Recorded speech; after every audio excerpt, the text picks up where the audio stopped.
est très clair.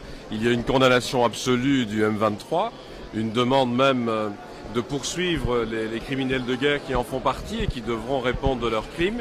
Et puis surtout de demander un véritable dialogue entre les pays de la région. Il faut d'abord arrêter tout soutien externe à la rébellion et entamer un véritable dialogue. Il faut que l'on puisse à un moment donné, non seulement entre le Congo et le Rwanda, mais avec tous les pays de la région, repartir, reconstruire. Et il y a des thèmes importants comme celui des réfugiés, de la protection des frontières, de l'exploitation des ressources, qui sont des thèmes fondamentaux à traiter un jour dans un dialogue. Mais la première chose, c'est d'arrêter la rébellion.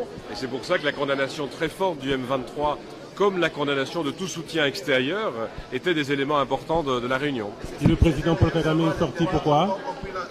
Il faut lui poser la question. Je pense simplement que la ministre des Affaires étrangères était là, qu'on a continué normalement la réunion et que les messages principaux restent la condamnation de la rébellion, la demande de faire cesser cette rébellion, de refuser l'impunité, donc de poursuivre les criminels de guerre qui en font partie et d'espérer que tous les pays vont supprimer tout soutien extérieur et plutôt aider à mettre fin aux violences. La prochaine étape, quelle est la prochaine étape?